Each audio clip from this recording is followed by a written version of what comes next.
Assalamualaikum warahmatullahi wabarakatuh.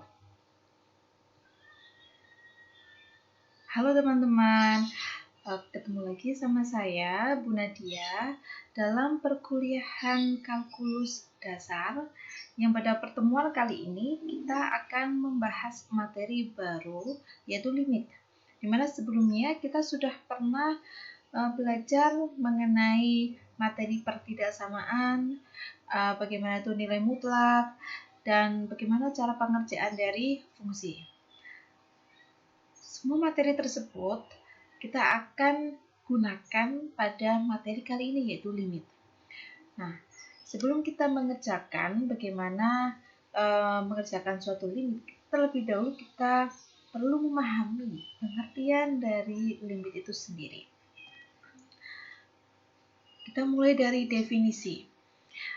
Jika nilai dari fx dapat dibuat sangat dekat dengan L dengan mengambil nilai x cukup dekat ke A, tetapi tidak sama dengan A. Ini perlu diperhatikan ya.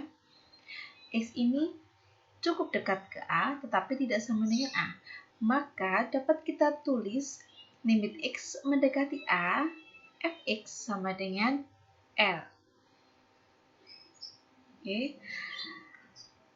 Cara bacanya adalah limit dari fx, di mana x mendekati A adalah L. Atau bisa kita baca fx mendekati L sama dengan x mendekati A. Oke. Nah, bentuk di atas dapat juga ditulis sebagai berikut. Fx mendekati L sebagai atau sama dengan x mendekati A. Nah, ini saya ambil definisi pengertian limit secara intuitif ya dari buku Parsel. Nih, untuk mengatakan bahwa limit x mendekati C, fx sama dengan L, artinya bahwa ketika x dekat ya, tetapi tidak sama dari C. Jadi ini dekat ke C tapi tidak sama dengan C, maka fx ini dekat dengan L. Oke. Makanya ketika kita ingin mencari tahu nilai dari ini ya, kita ingin mencari tahu nilai dari fc, misalkan itu fc, ini misalkan fc. Nah, kita tidak tahu berapa sih nilai fc, makanya kita menggunakan limit x mendekati c. Itu supaya kita bisa tahu nilai dari fc itu sendiri. Nah, contohnya seperti ini. Ini ada fungsi x kurangi 1 per akar x kurangi 1. Kita cari limitnya. X mendekati 1. Kalau kita menggunakan tabel, ya, ini dari sisi kiri, berarti dari sisi kiri 1, kita mulai dari 0,99 sampai dia mendekati 1. Dari sisi kanan, 1,01, 1,001 sampai mendekati 1. Nah, di bawah ini baris keduanya adalah nilainya. Bisa kita lihat, kalau didekati dari sisi kiri, maka hasilnya akan mendekati 2. Dari sisi kanan juga akan mendekati 2. Oke. Gimana dengan gambar grafiknya?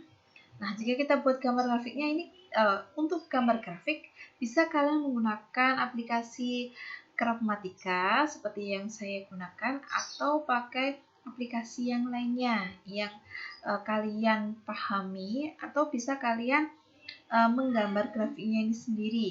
Untuk menggambar grafiknya, jangan mencari ini ya, x sama dengan 1, karena di sini tidak ada nilainya di sini. Mengapa kalau di sini polong seperti ini, ya kan? Seperti kita ketahui, kalau polong ini berarti kan dia tidak ada nilainya. Di sini juga tidak ada kan keterangan untuk x sama dengan 1 berapa nilainya. Oke, mengapa seperti itu? Karena jika kita substitusikan ya x sama dengan 1, maka nanti hasilnya 1 kurangi 1 per akar 1 kurangi 1. Maka jadi hasilnya adalah 0 per 0. Ya, nanti kalau kita substitusikan ya, nah ini nanti jadinya adalah 0 per 0. Nah, itu makanya dia ini tidak terdefinisi, makanya di sini di tabel tidak tertulis, dan sini juga dia bolong seperti itu. Nah, dari kedua cara ini dengan tabel maupun dengan grafik ternyata bisa kita ketahui bahwa limit X mendekati 1, X kurangi 1 dibagi akar X kurangi 1 adalah 2 dari ini ya. Nah, kita bisa lihat. Oke. Sekarang kita bahas untuk limit di satu sisi. Tadi kan saya ngomong X ya sama dengan 1 ya kan. 1 kita dekati dari kirinya 1, kemudian kita cari dari sebelah kanannya 1. Nah, itu maksudnya nanti ini kita bahas limit di satu sisi. Nah, ini langsung saya ambil, saya takut nanti mungkin saya ada kekeliruan dalam hal mengartikan, makanya lebih baik saya gunakan teorema aslinya.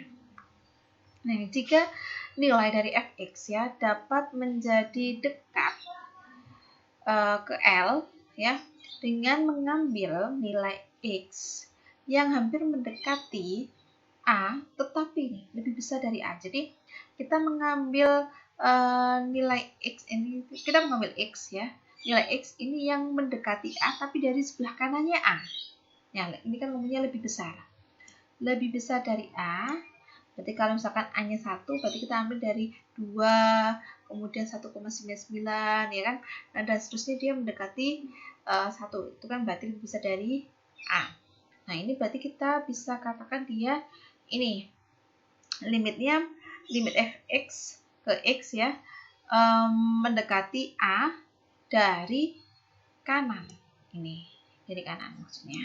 Tuh. Berarti ini dari kanan, maksudnya dari kanan yang di garis bilangan ya. Nah, kalau ini dia berarti didekati dari kiri. Dilihat di sini dia kan fx-nya ini ya dibuat ini mendekati ke L dengan mengambil nilai x ya yang dekat ke A, tetapi ini kurang dari A, berarti dari sebelah kiri. Di sini kan dari sebelah kiri ya, from the left. Nih. Jadi seperti itu.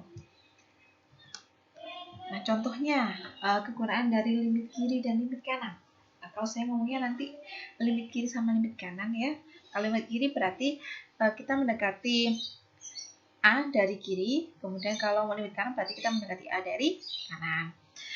Nah, ini ada contohnya, misalkan ada fx sama dengan nilai mutlak x per x. Oke, di sini ada syaratnya ya. Jika x lebih besar dari 0, maka hasilnya adalah 1. Jika x kurang dari 0, maka hasilnya negatif 1. Maksudnya bagaimana? Kita inputkan berapapun nilainya di sini ya. Misalkan kita inputkan dia adalah 3. 3 kan berarti positif ya. Berarti kita lihat ketentuan ini. Berarti karena x sama dengan 3, jadi kita tidak perlu mensubstitusikan sebenarnya. Karena ini sudah ada syaratnya di sini ya kan. Jadi karena x tadi sama dengan 3, nah berarti kan x 3 lebih besar dari 0, maka hasilnya pasti 1. Nah, sesuai kalau kalian substitusi. Tanpa perlu kalian substitusi sekalipun itu nggak masalah ya, tidak perlu karena ini sudah ada di sini. Nah, bagaimana kalau x sama dengan negatif 2? Nah, berarti karena x sama dengan negatif 2, berarti kan negatif 2 kurang dari 0, berarti jawabannya adalah negatif 1, seperti itu ya, tanpa perlu disubstitusikan. Itu maksudnya bentuk fungsi yang seperti ini. Nah, kalau di gambar grafiknya, maka di sini bisa dilihat kalau dia x-nya bilangan negatif ya, maka dia hasilnya adalah negatif 1. Jadi kayak ini dia hasilnya sejajar dengan sumbu x. Jika x-nya lebih besar dari 0 atau bernilai positif x-nya, maka nilai fx-nya adalah 1. Oke. Dilihat ini nih bolong, sini bolong. Kenapa? Karena ini dia pertidaksamaan atau dia intervalnya terbuka. Di sini tidak ada keterangan berapakah nilai untuk x sama dengan 0. Seperti itu ya. Ini tidak ada. Mengapa tidak ada? Sekali lagi, kalau kalian substitusikan 0 per 0, jadinya kan tidak terdefinisi. Makanya di sini pun dia tidak menunjukkan berapa nilai dari X sama dengan 0. Di gambar grafik pun itu dia makanya ini bolong karena tidak ada nilainya. Oke, tapi nah kalau kita mencari berapa sih kira-kira ya nilai F0 itu, nah kita gunakan limit. Nah inilah kegunaannya limit. Jadi kalau kita substitusi biasa, kita tidak menemukan berapa hasilnya. Hasilnya kan 0 per 0, tidak terdefinisi. Tapi kita gunakan limit.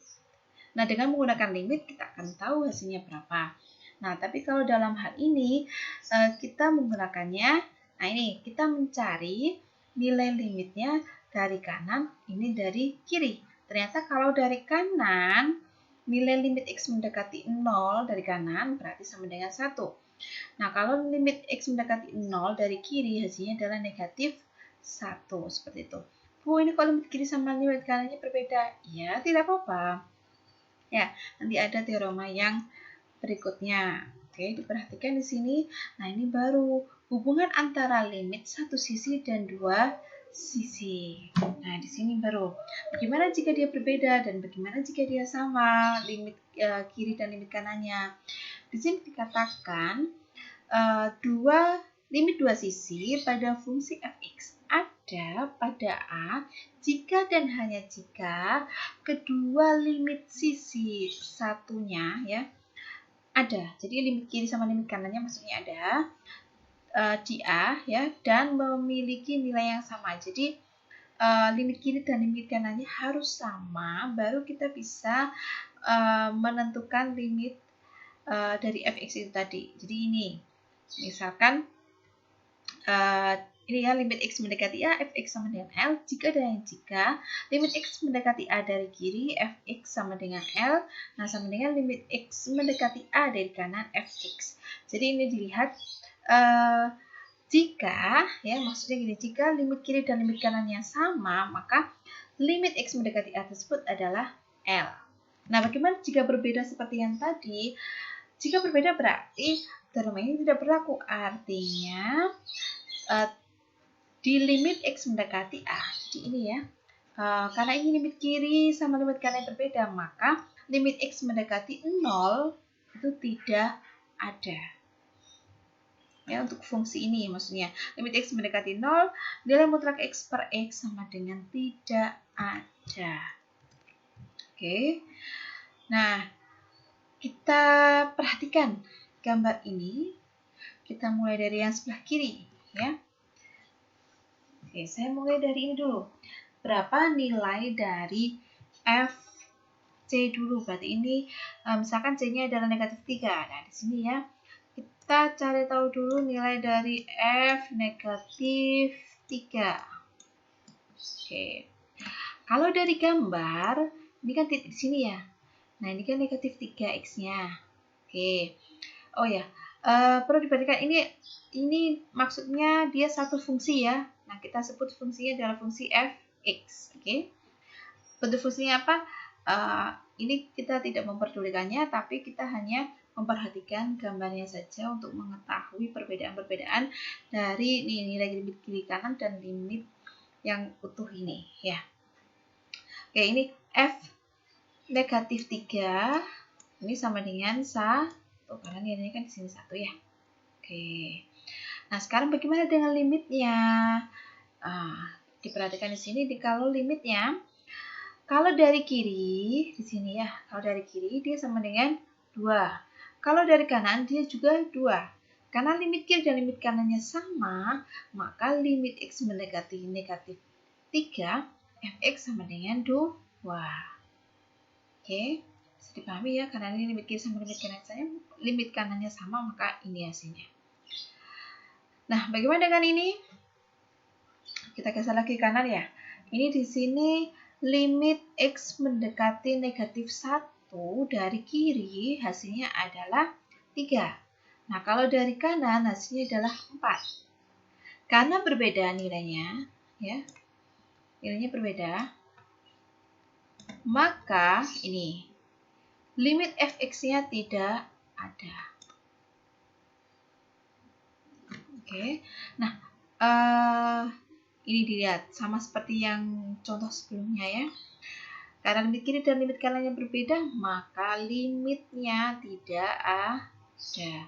Nah, bagaimana kalau pertanyaannya adalah f sampai di sini f negatif 1. Nah, untuk f negatif 1 dilihat dari gambar grafik yang dia penuh, bukan bolong. Kayak yang ini kan tadi saya mencarinya yang penuh bentul ini. Bukan yang ini ya, karena ini bolong. Artinya nilainya bukan di sini untuk f negatif 3. Nah, untuk f negatif 1 berarti yang dilihat bukannya ini kan bolong. Yang dilihat yang ini. Hasilnya adalah 4. Berarti untuk nilai f negatif 1 adalah 4. Oke.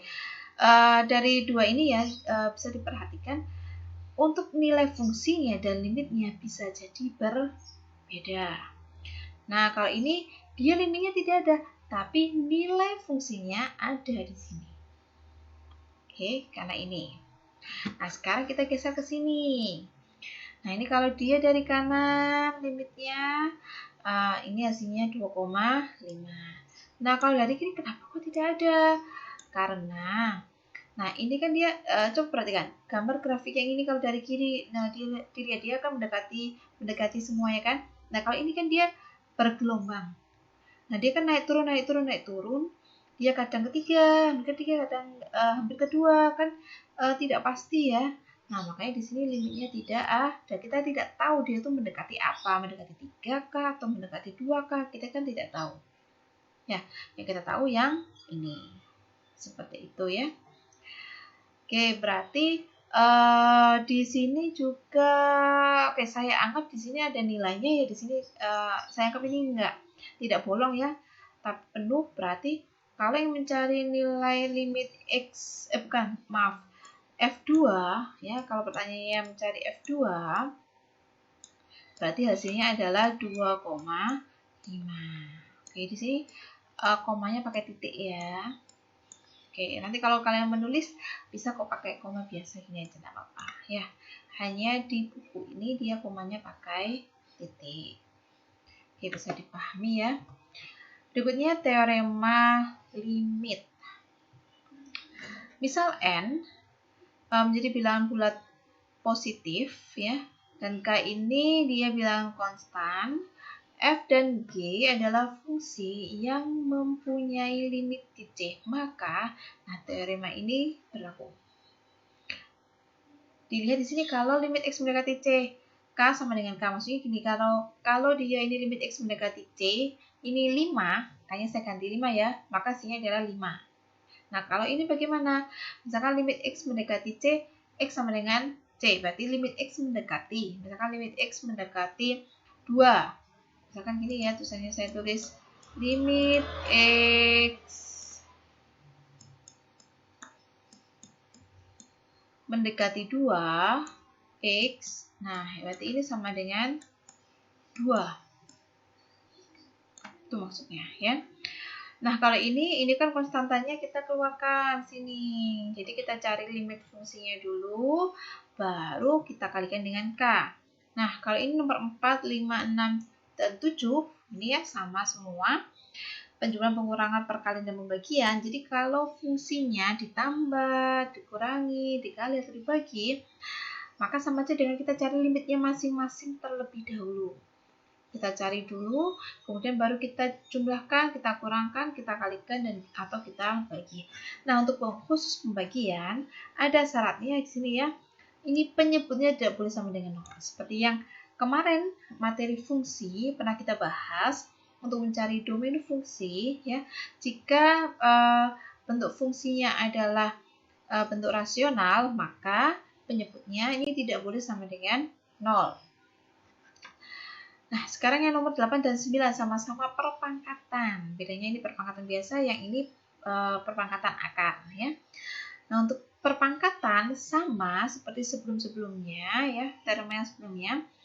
Jadi kita cari terlebih dahulu limitnya.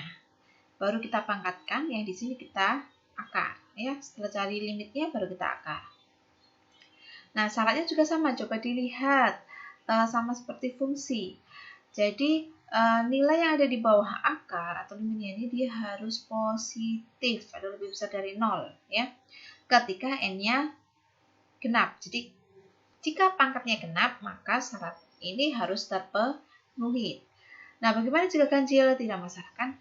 Kalau akar 3 dari negatif 8, itu kan bisa diketahui ya, yaitu negatif 2. Tuh. Nah, contoh penggunaan teorema limit ini tadi. Misalkan ada soal limit x mendekati 4, 3x kuadrat kurangi 2x. Oke, kita gunakan teorema yang kelima dulu. Jadi kita cari fungsinya masing-masing dulu ya. Oke, seperti ini. Kemudian kita gunakan teorema yang ketiga, pakai perkalian dengan konstanta ya. Fungsi dikalikan dengan konstanta, maka konstantanya kita keluarkan dulu. Nah, kemudian ini perpangkatan, berarti pakai teorema perpangkatan yang nomor 8. Nah, ini kita cari nilai fungsinya dulu, baru kita pangkatkan ya. Nah, ternyata ini kan pakai teorema yang kedua ya, berarti kan ini 4 pangkat 2, baru hasilnya dikalikan dengan 3 ini ya. Nah, kalau ini berarti hasilnya adalah 4 baru dikalikan dengan 2, hasilnya seperti ini. Itu ini penggunaan dari teorema, atau gampangannya kalian kayak mensubstitusi biasa gitu kan ya.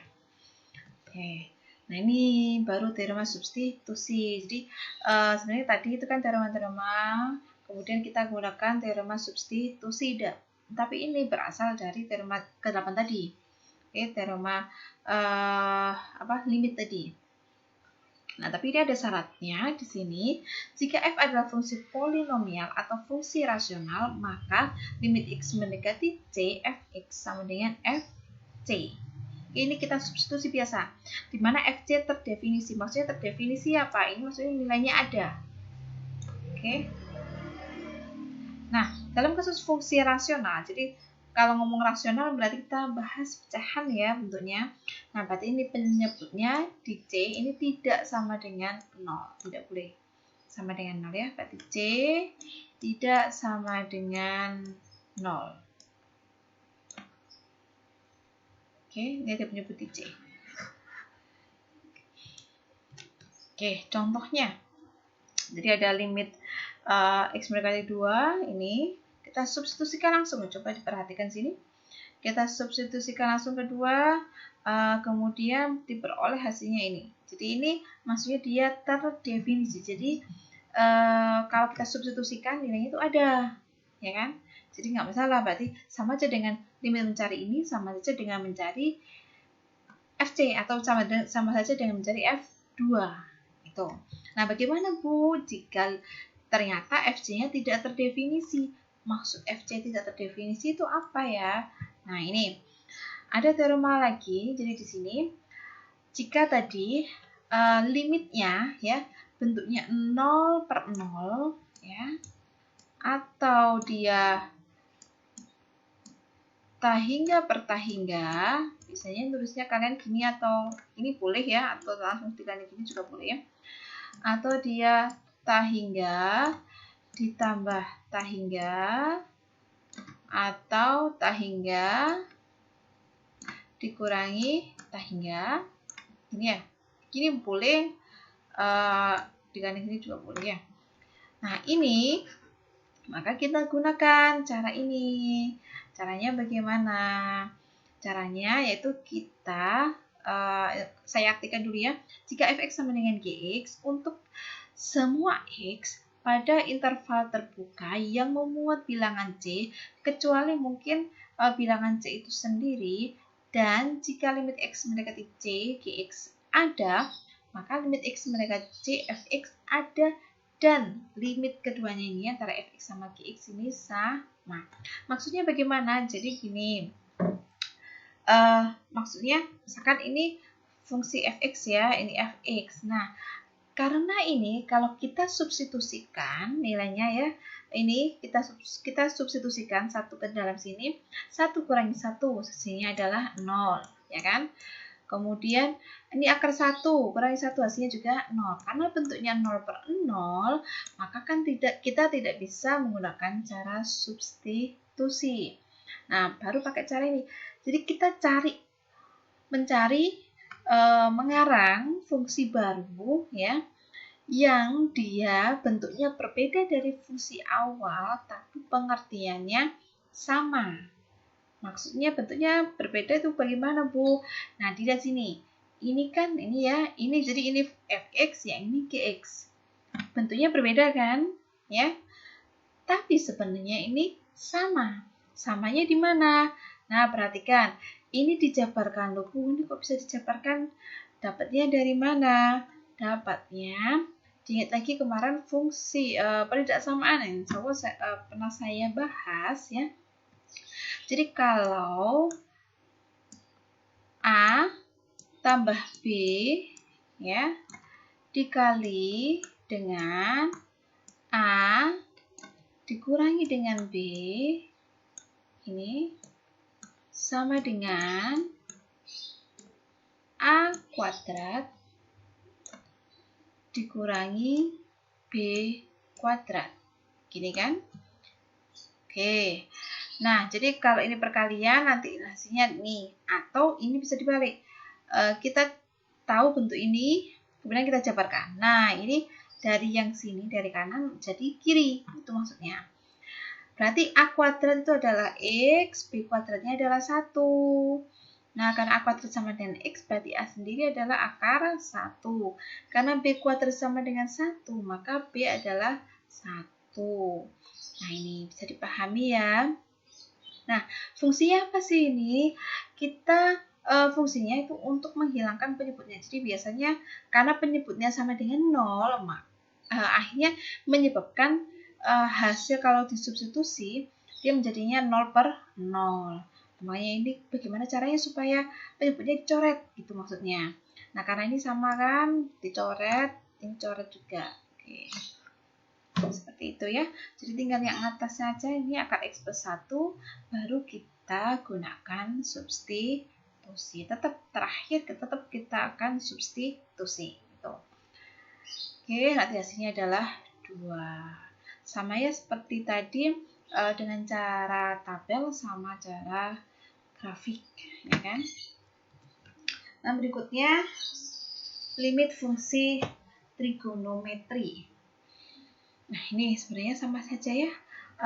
Kalau sin, cos, tan, kotangen, sekan, sama kosekan kan ini sama aja ya dia ya. Nah, jadi kalau ada seperti ini ya kita pisahkan sendiri trigonometrinya sendiri. Jadi kayak gini. Ini kita pisahkan antara yang bukan trigonometri sama yang trigonometri. Ini kan?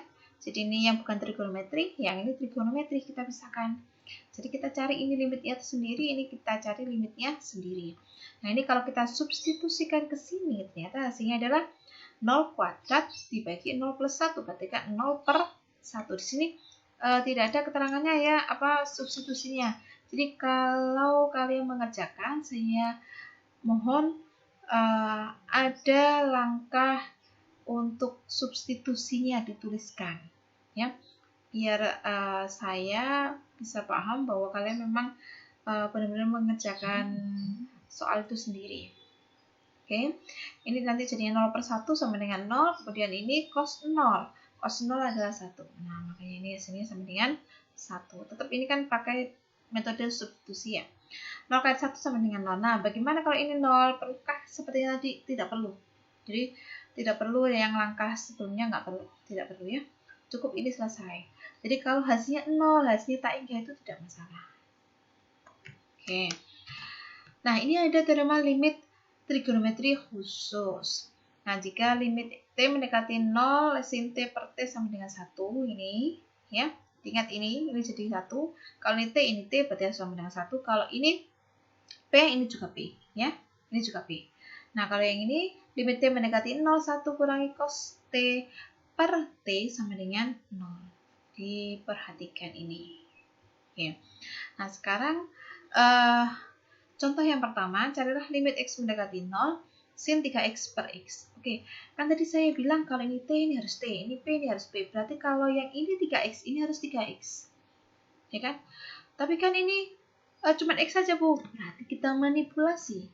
Berarti kita bawahnya harus kita tambahin 3. Bagaimana caranya? Nah, ini sebenarnya ya, ini itu dikalikan dengan 3/3. Ini. Jadi dikalikan dengan 3/3. 3 yang atas jadi sini, 3 yang bawah, nah digandeng sama ini. Itu yang dimaksud. Nah, nanti ini jadi 1, surat ini nanti jadi 1 ini. Ya, ini nanti jadi 1, dikali 3 hasilnya 3. Contoh berikutnya. Limit T mendekati 0, 1 kurangi cos T per sin T. Nah, bagaimana dengan ini? Berarti kan harusnya ini per T, ini juga per T. Oke, berarti ini maksudnya di sini kita tambahi, kita manipulasi, kita tambahi T per T. Nah, T yang atas taruh di bawah sini per sin T, per T ini ya, sin T per T. Yang bawah sini, ini taruh yang di sini. Oke, nanti ini sendiri, kerjakan sendiri, dikerjakan sendiri. Ini nanti jadinya 0, yang ini jadinya 1. Nanti hasilnya 0 bagi 1 sama dengan 0. Tetap kan disubstitu, maaf, ini bukan disubstitusi ya, tapi karena tadi sudah ada teoremanya, jadi tanpa perlu kalian substitusi, itu langsung saja ditulis limit ini hasilnya 0, yang ini hasilnya 1. Gitu ya. Oke, nah bagaimana yang contoh yang ketiga? Carilah limit X mendekati 0, sin 4X per tan X. Tadi kan kita hanya tahunya untuk limit khusus ya, sin X sama 1 min cos X. Jadi kita ubah tan X ini. Kalau nggak pakai yang itu, karena ini kan tidak disubstitusi saja ya. Nah, karena ada bentuk seperti ini, jadi kita ubah dia ke dalam bentuk sin dan cos.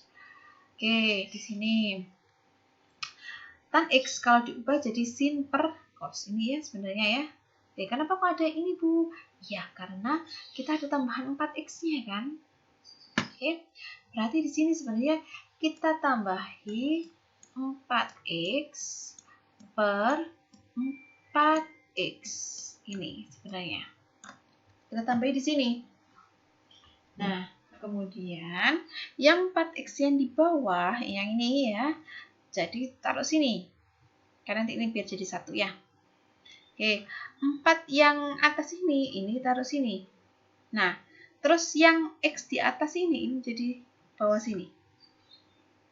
Ini bisa dipahami ya. Oke. Bu, kalau ini yang atas ini taruh sini. Enggak perlu kan? Tidak perlu ya. Karena tujuannya kan bukan 4X. Tujuannya cuma X saja ini. Supaya jadi ini. Ya. Oke, tujuan kita itu. Makanya ini kita jadikan 1 ini. Ini maksudnya. Nah, kenapa? Karena tadi kan teorema trigonometri khusus harus seperti ini. Ini juga. Ya. Seperti itu. Nah, ini dipisah. Nah, ini kan hasilnya 1, berarti 4 kali 1 sama dengan 4. Ini hasilnya 1, berarti kan 1 di sini tulis. Nah, ini baru kita substitusi untuk ini saja. Ya, jadi untuk yang atas ini sama ini, jadi ini ada skip 1 langkah. Ya, saya tuliskan skip 1 langkahnya. Jadi gini, sama dengan 4 kali 1. 1 ini dari ini ya, yang saya lingkari merah, per 1, ini kan 1 hasilnya, dikali 1 per cos 0. Nih. Karena cos 0 1, berarti kan 1 per 1 sama dengan 1. Seperti itu ya. Oke.